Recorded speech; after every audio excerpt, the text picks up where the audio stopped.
Assalamualaikum warahmatullahi wabarakatuh. Alhamdulillah, kita kembali lagi di podcast Maeda TV, tentunya bersama guru kita Ustadz Mulki Ibnu Khalil hafizallahu taala. Assalamualaikum Ustadz. Waalaikumsalam warahmatullahi wabarakatuh. Apa kabar untuk hari ini Ustadz? Alhamdulillah sehat juga Ustadz. Insyaallah kita akan melanjutkan penjelasan yang kemarin ya. Benar ya Bip? Kita akan melanjutkan kemarin ya tentang iman. Kita ulang lagi sedikit mungkin itu ya. Mengenai kemarin Ustaz ya, yang tentang iman itu esensinya ada 3 Ustaz. Ada qaul, i'tiqad, dan amal. Mungkin bisa Ustaz bawakan kalam ulama tentang 3 hal tersebut Ustaz. Ya sebagaimana telah kita jelaskan mungkin di part ketiga ya. Iya Ustaz. Begitu. Ya intinya ulama Ahlus Sunnah sepakat iman itu harus memiliki esensi atau ibaratnya bahan bakunya yang membentuk iman tersebut. Walaupun ungkapan mereka itu terkadang berbeda-beda, tapi kalau ditilik lebih dalam ternyata sama saja sehingga. Nah menariknya insya Allah kita baca kalamnya para ulama terutama dari kalangan sahab. Pertama mungkin anda nutil dari kalamnya Al-Imam Zuhri rahimahullah ta'ala yang sudah juga ada Ibnu Syihab. Dia seorang tabi'in yang meninggal pada tahun 125 Hijri. Jadi bermaksud ulama lah tabi'in. Dia pernah berkata, al-Islam itu bil-iqrar. Islam itu dengan pengakuan. Wal iman bin amal. Iman itu dengan amalan.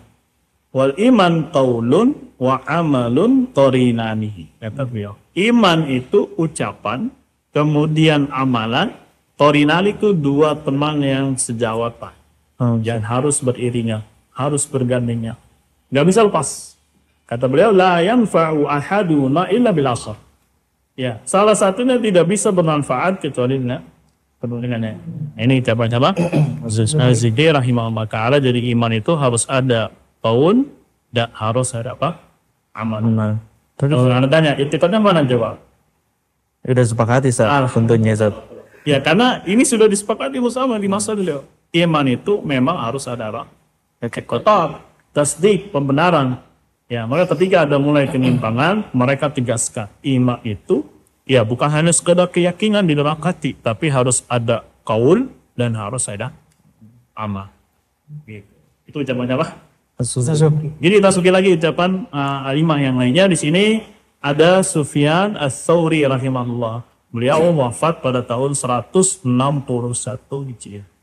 Beliau menasdaq, ya dinukil oleh Al-Karim, Ahlus Sunnah yaqulun, Ahlus Sunnah berkata, la yajuzu amalun illa bi'iman. Ya, tidak boleh amal, ya atau amal tidak boleh ada kecuali dengan apa?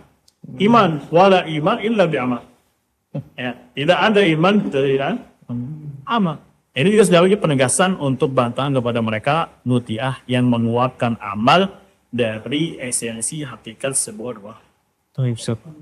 Berarti iman dan amal itu harus selalu beriringan ya Ustaz? Betul, maksudnya ya amal itu masuk dari kategori Allah. Iman tidak bisa lepas. Tidak bisa apa? Lepas. Lagi ya. Kalau ditanya kaulnya kaul apa sih? Ya amal apa sih? I'tiqad apa? Nah ini juga kita harus pahami. Harus edukasi. Sekali lagi sebagaimana di awal, kita mengedukasi itu bukan hanya orang yang menisbatkan kepada agama Islam.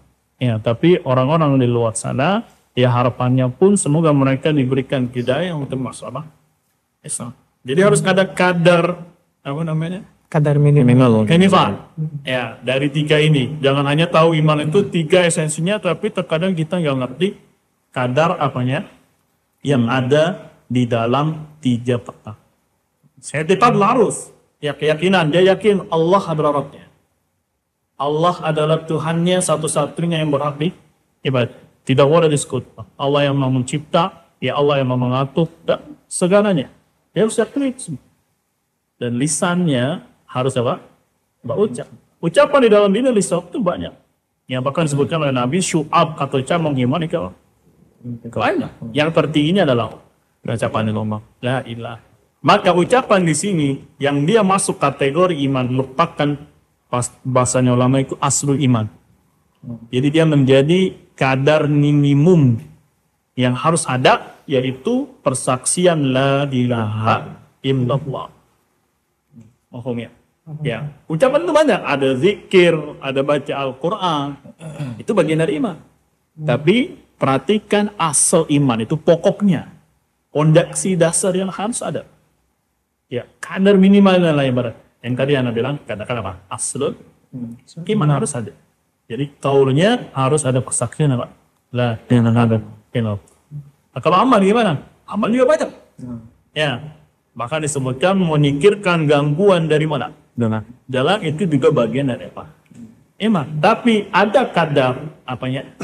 Minimalnya, yaitu apa? Menjalankan konsekuensi dari ucapan dari la ilaha illallah. Ibadah kepada Allah Subhanahu wa taala. Maka disebutkan minimalnya adalah salat fardu. Jadi orang yang tidak merealisasikan iman, yaitu kandungan apa yang ada pada la ilaha illallah, maka dia mengeluarkan amal, maka dia belum dikatakan seorang menerima ilmu. Yang sudah pahami, amal di sini adalah amal tubuh, jawarih.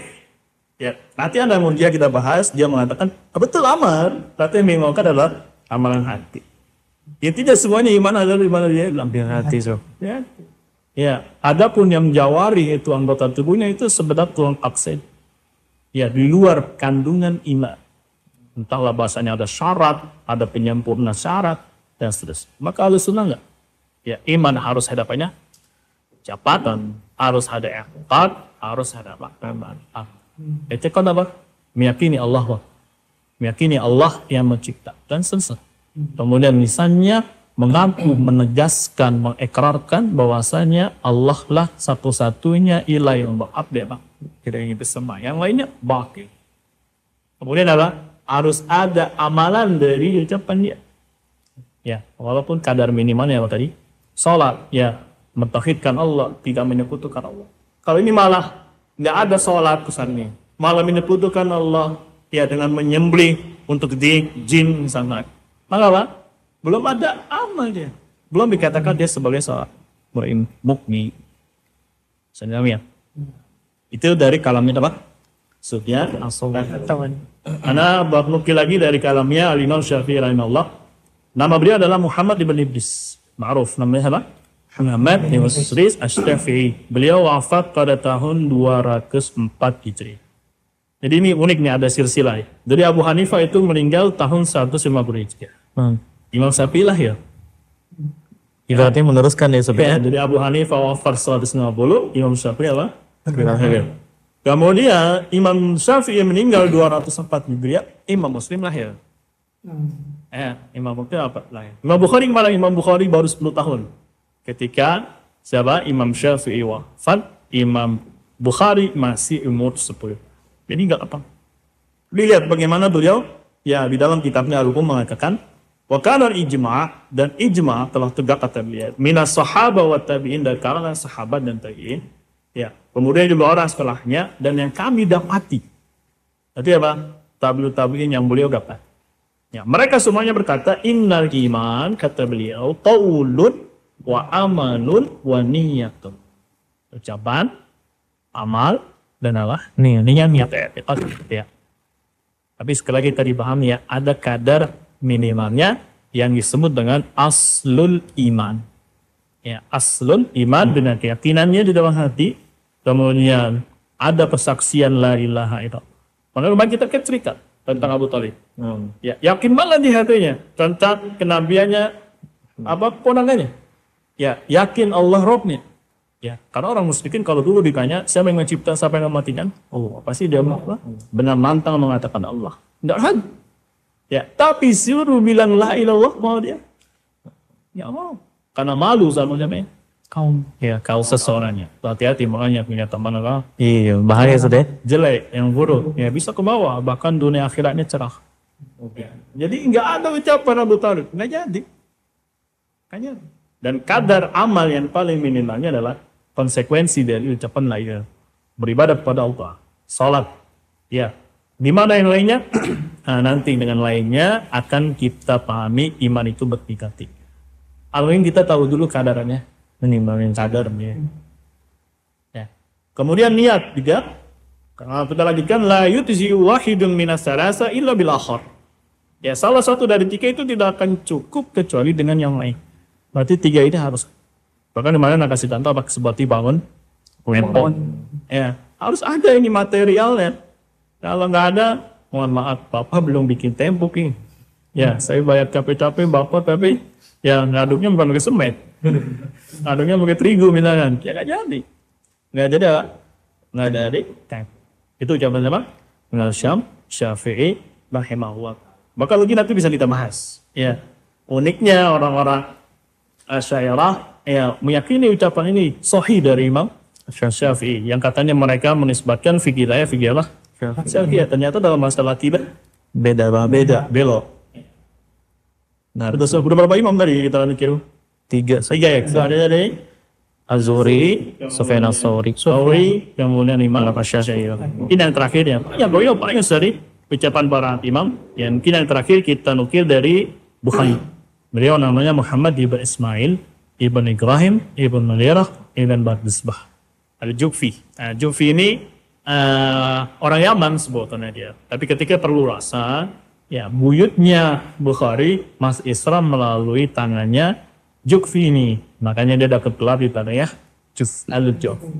Tapi nama kotanya Bukhari. Beliau wafat pada tahun 256. Dia berkata, aku menjumpai lebih dari 1.000 ulama di negeri. Oh iya, 1.000. Ya, itu berapa beliau? 5. Ya, banyakin lah dulu. Bahkan dalam riwayat yang lain, kata beliau, dari 1.000 saya ambil 1.000 hadits. Dari 1.000 guru saya ambil 1.000. Berapa tuh 1.000 pasti? 1 juta. 1 juta aja. Ya, beliau hafal. Tapi memang lebih pilah dengan beliau, akhirnya jadilah Sahih Bukhari. Lihat apa kata beliau, aku menjumpai lebih dari 1.000 ulama di hidup ini. Ya, fama ra'aitu ahadan minhum yakhtalifu. Tidak ada aku lihat seorang pun yang simak pendapat yang berselisih tentang masalah iman adalah qaulun wa amalu. Iman itu tadi etikot sudah menjadi kesepakatan. Harus ada qaulun dan harus ada amal. Beliau tambahkan lagi wa yazidu wa yanqus.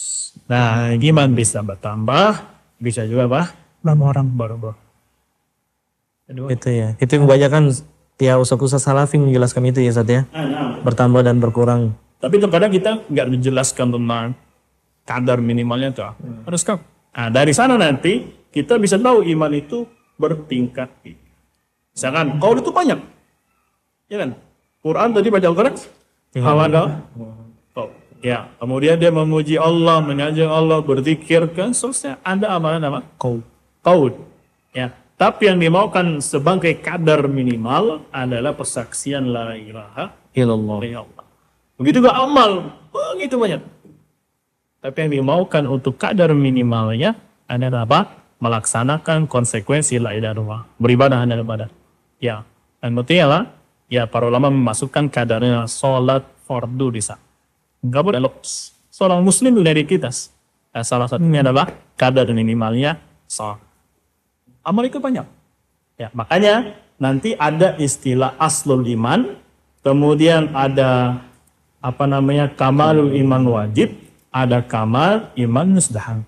Yang tinggi yang mana? Kita bahas dulu yang satu-satu. Aslul iman yang paling dasar pokok. Yang tadi minimalnya harus ada. Yang kedua lebih tinggi, namanya kamal wajib atau kamal iman wajib. Ya. Apa dia? Harus merealisasikan nomor satu dulu. Kemudian dia mengerjakan amalan-amalan yang hukumnya adalah wajib. Ya, jangan sampai terjatuh dalam syirik asghar, jangan terjatuh dalam bid'ah, jangan terjatuh dalam dosa besar. Maka dia pada tingkatan iman wajibnya bagus. Yang ketiga lebih tinggi lagi, dia menyempurnakan iman yang mustahab. Nomor satu, aslul iman, pokok pondasinya sah. Kemudian kamal iman wajib dia jangan kaya. Dan yang ketiga, perkara mustahab pun dikerjakan semua. Ya, Ustaz. Makruh ketinggalan. Akhirnya lagi tinggi. Maka dari sana iman bakti. Baik Ustaz. Anda mau nanya Ustaz. Tadi kan antum sebutkan yang mustahab itu Ustaz ya. Kalau misalkan ada mungkin seorang muslim yang tidak melakukan mustahab mungkin sesekali melakukan atau mungkin sesekali tidak melakukan, apakah itu disebut dia tidak beriman Ustaz? Nah, ini nanti nilainya soal itu. Ya, dia iman itu tidak terpecah, harus satu. Jadi semua amalan kalau ada yang ditinggalkan, walaupun yang wajib, walaupun yang mustahab, nanti bisa dikasihkan sebenarnya. Ya, harus sudah enggak? Ya, harus ada kadar yang minimal yang dia bisa masuk kategori seorang mukmin. Ini. Walaupun mungkin dia meninggalkan yang mustahab. Ya, misalkan ada sholat, mustahab kan ada. Setelah sholat fardu, seperti pada maghrib, pada isya, dia kafir enam. Ya, apakah toh lantas dia menjadi kafir? Oh, enggak saya tak. Enggak. Nah, tapi mungkin imannya ada turun sekarang ya. Karena dia ingin mungkin saya mencukupkan yang wajib saja lah. Yang haram saya tinggalkan, yang wajib saya apa? Kerjakan. Yang makruh-makruh, saya kerjain aja lah. Jangan Ustaz. Ini nanti maksudnya sudah tersulit nanti. Ya, tapi minimal tadi kita pengen pahami, didik atau edukasi ya kaum muslimin dan orang-orang yang ada di sana. Ternyata iman itu memiliki kadar yang paling minimumnya yang harus diamalkan. Gitu, nggak boleh ditinggalkan. Ya, misalkan tadi sudah la ilaha illallah ucapin, tapi konsekuensi amal juga harus ada. Ya, atau esensi amal juga harus ada. Itu beribadah kepada Allah. Malah dia menyekutukan Allah. Ya, nyembelih untuk jin, istighosah kepada jin, nyembelih untuk tidur kan. Ya, berarti dia telah membatalkan amalnya, membatalkan iman. Maka mohon maaf, dia belum masuk kategori apa? Mukmin belum. Karena ada kadar minimum yang belum dia realisasi. Jadi kata orang agama itu susah, mudah. Mudah ya Ustaz ya. Tinggal terpilih atau mau yang mana. Ada yang cukup asal iman, ya walaupun nanti ada konsekuensinya, imannya akan berturun. Ya bisa jadi dia dapat iqab dari Allah ketika ada yang meninggalkan kewajiban-kewajiban lain. Begitu. Gimana Bib? Iman aja nih. Kadar minimal kan ada saatnya amal dari qaul dan i'tiqad. Nah, kalau dia udah ngelakuin kadar minimal kan dapat asal iman, Sat. Berarti itu dibilang muslim gitu ya. Muslim. Baru dibilang muslim kalau ini. Nanti ada ta'ala selalu terikat muslim, mukmin, muwahhid. Nah, intinya dia menghadirkan asalnya itu, pondasinya, pokoknya. Adapun yang lainnya, ya nanti dia akan bertingkat imannya. Ketika dia mengerjakan semua yang wajib, yang haram ditinggalkan, naik mantap ya. Jadi kamal iman wajib. Dia mau pilih nih, mustahab gue sama kerjaan, makruh yang tinggalan, naik lagi dia. Menjadi apa? Kamal iman yang mustahab. Karena iman dan tanah bertingkat. Oh, kata itu mungkin iman bertingkat-tingkat karena hal tersebut ya betul. Sekarang pokoknya aku memahami ya qaul, kemudian i'tiqad dan amal dan apa kadar wajibnya, kadar minimumnya yang dia dikategorikan sebagai seorang mukmin. Kalau ini paham, insya Allah nanti ketika ada orang mungkin terjatuh ke dalam perbuatan dosa atau syirik dan lain-lainnya, kita bisa nilai dia apakah dia mukmin atau naqisul iman. Dia tetap muslim tapi naqis, misalkan. Ya, atau dia malah keluar dari rakaat iman. Nah, maka dengan definisi ini atau dua bait ini dia akan bisa dia masih bingung, ini masih muslim atau ya? Aduh, bingung saya. Cuma padahal itu adalah kadar minimum sekali yang harus dia. Baik. Mungkin nanti ke depannya antum bisa jelasin kali Ustaz ya, yang bisa ibaratnya membatalkan keimanan dia atau mungkin yang bisa mengorbankan keimanan dia. Kita ada part berikut. Nah, terus makanya saksikan terus sampai lewat karena ini berseri. Pembahasan ini berseri dan harus disimak dari awal. Berurutan ya Ustaz ya. Ya udah salah kaprah nanti dia dengar di tengah awalnya belum dengar. Iya, bikin fik. Mas potong-potong jadinya Ustaz ya. Baik, Ustaz. Jazakallahu khairan Ustaz. Nasihatnya hari ini, ilmunya hari ini Masya Allah, barakallahu fik. Kita ketemu lagi di podcast Maidah TV selanjutnya. Wassalamualaikum warahmatullahi wabarakatuh. Waalaikumsalam.